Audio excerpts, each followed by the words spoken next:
Good evening, guys. Today is not a great day. It's June the 18th. It was a Saturday. This is the day my brother got killed.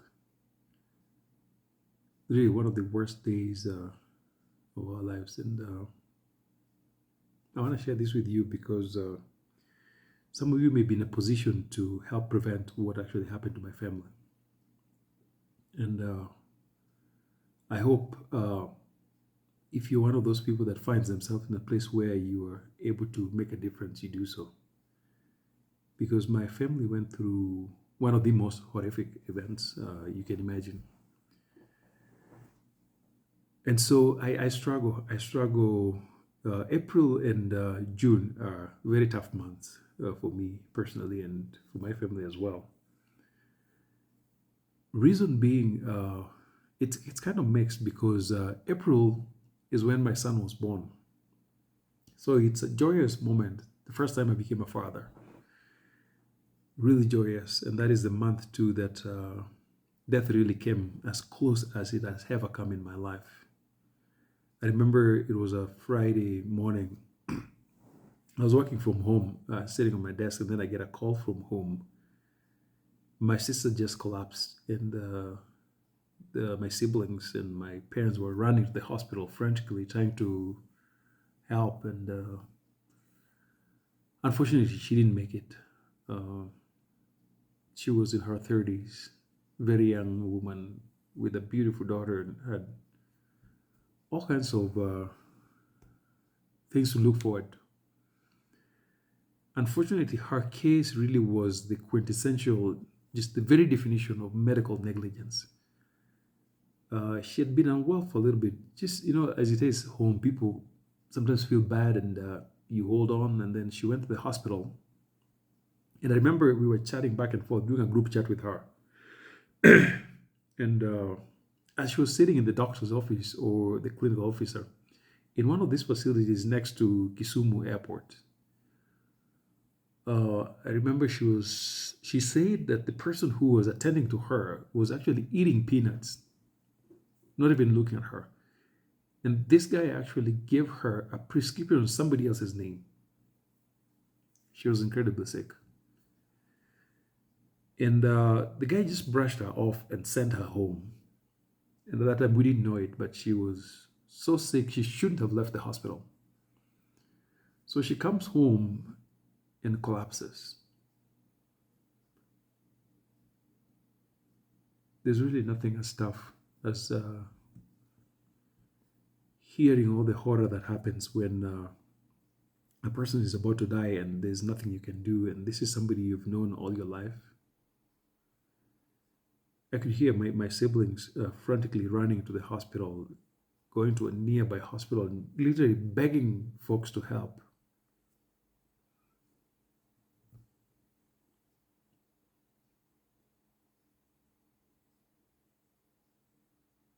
Man, Kenya is beautiful. Kenya is beautiful. There's a lot of things that we love about our country. It's the reason we are coming back. Kenya is really beautiful, and I'm not saying this to make you think that this is an unsafe place. It just happens that there's a certain part of Kenya that is really dark. Uh, in Kenya, if they don't know who you are, or if you don't have money, you're going to die. You might die at a hospital, especially a public hospital. So my sister collapses, and my folks are running frantically trying to get help, and the nurses are just sitting there. My brother's literally begging for somebody to do something. They didn't. They didn't. So then they take off heading to Kisumu town, which is about 20 minutes, and 20 minutes is a long time if you're not breathing. They take off, get to Aga Khan, and the Aga Khan folks were really wonderful. They picked her up, did everything they could. Unfortunately, by that time, it was already too late. Because I could imagine maybe 20, 30 minutes had gone without her breathing. And she dies. That's April. Just like that. It was something else. So we processed the night. did what we had to do. We all traveled from the US to come home, of course, with the funeral and all that. And nearly all my life, I'm not young. All my life, I've never been in that position where I needed help. It was always me sitting on the other side where somebody's lost a family member and we are getting together to help. For the first time in my life, I found myself in a position where I needed help. I will never forget how folks showed up for us.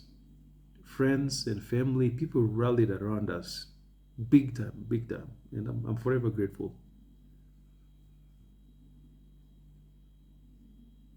Within a week or so, we already landed here, and the funeral went peacefully. Nothing really much happened. So after the burial, we stayed home for a little while, spent time with family and all that. And then we flew back to the US. So then I landed into Los Angeles. It didn't take too long. A couple of weeks later, I'm out in San Diego. I had just taken the kids to San Diego Zoo with my wife. And I remember sitting in the bathroom. I was helping my daughter change. Then I get a phone call from my sister. Out of nowhere, she calls me and says,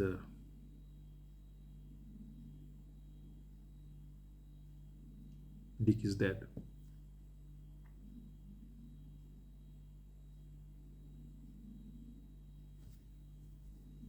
Life can be really cruel sometimes, extremely cruel. And my brother was a whole lot more. It's hard to describe. My brother was a lot. Yeah, I'd just been on the phone with him just about an hour before then. Yeah, it was fine, perfectly okay. Apparently, I'd been driving from one popular chill spot by Lake Victoria, and then on his way back, something happened, and we still don't know up to date what really happened because the people who know more have refused to say anything. There's one young girl who wanted to disclose what happened, but she changed her mind and she has refused to tell us what happened. But something happened to my brother. Whatever happened, he ended up swerving off the main lane and rolling by the side. And unfortunately, the car smashed against an electric pole and it just hit the back of his head. There were many, many sad things that happened that night. Many, many sad things. Some of which I'm still very angry about. On that night, my brother lay there hanging upside down, bleeding, and his friends, not even a single person came to his aid. And unfortunately, in many Kenyan cities, we have first responders who showed up, and the first and the only thing they did was to ransack his vehicle. They literally stole every single valuable thing he had. He had some money, electronics. They cleaned it all out. And sometimes I wonder what goes into a person's head when you walk into a scene and you see a young man in trouble, and the only thing you can think about is just loot while he's bleeding there unaided.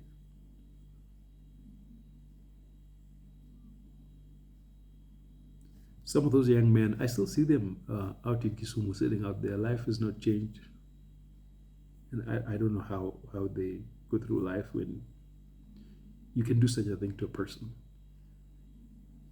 Not even a single person. Some of his friends actually even told us they showed up to the scene. Not even a single person acknowledged they knew him. Then the officers that showed up, one of them actually took videos. There's nothing as sad as finding out about the death of a family member on social media, people having a field day with it out there. My brother died a very painful death.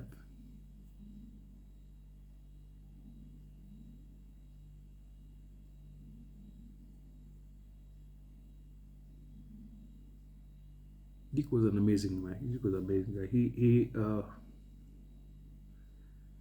If you heard anybody talk about him, anybody I know, he was 10 times the man I could ever wish I would be. But on that night, the one night he needed his friends abandoned him. They were all there. People had other priorities. Then the cops came and picked him up, based on what we were told. Whenever that happens, they throw you into a public morgue, and those places are horrible. Those places are horrible. I remember my sister describing the following day after she had come looking for him. She found him on the floor.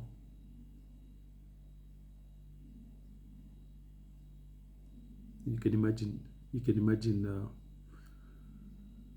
Your own sibling lying on the gunk and all the dirt that you can expect on a public mortuary on the floor, naked, and the attendant sweeping all the human body fluids and all that, sweeping them on the floor and spitting it on this young man's body like it was garbage.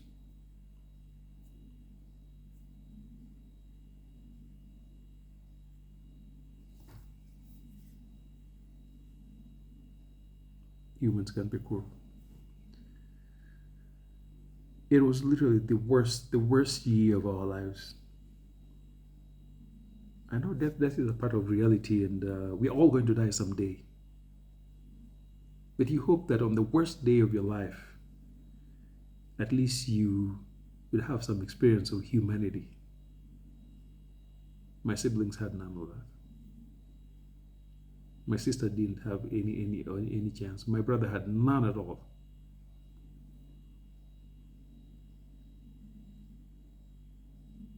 There's nothing worse than burying your child. And these are younger siblings. These are people behind me. They shouldn't be dying earlier. Died in their 30s. Sometimes I sit down and wonder what life would have been like had they survived. And I say this not because I want to drag you into what I have to deal with. We are African men, and some of us raised in traditional African communities, we are socialized to find ways to cover the invisible scars. The people that failed us that night may never know the kind of devastation they left behind. And the saddest bit of it is that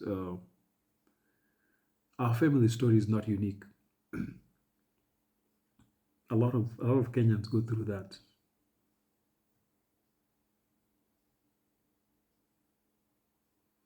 And not realizing that actually Kenya has one of the best healthcare systems you'll find in Africa.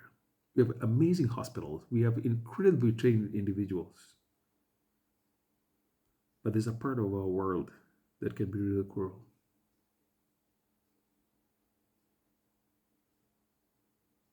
So as I look back to our experience, the pain is real. Some of the scars that we walk with daily may not be visible.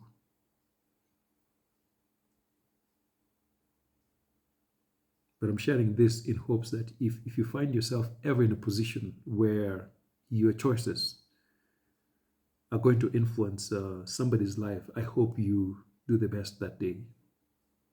Many of you folks there work in healthcare, education, or these professions where the choices you make can be life or death. I've been an educator for a long time, and I've seen what a terrible teacher can do to a child. I've been a professor for more than a decade. I know what a terrible professor can do to students. There are people who should never be around children. There are people who should never be around students. And the same is true with law enforcement, healthcare, and many of these professions where the choices we make are life or death situations.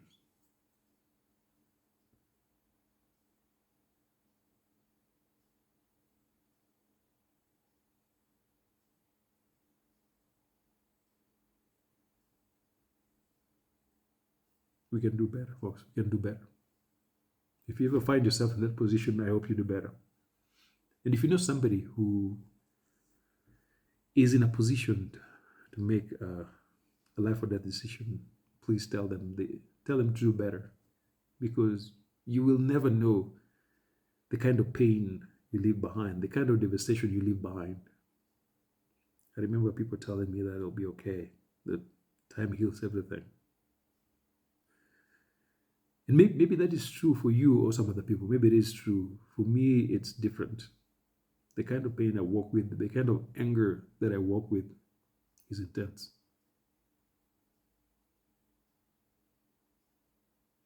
It didn't have to be that way. It did not have to be that way.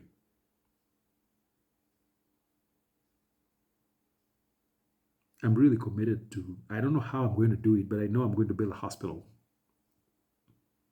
where human lives come first. It's good to make money, but when you're making money at the expense of human life, then you go home and kiss your own children. When you just send somebody's child to the morgue, I don't know how people do that. We can do better.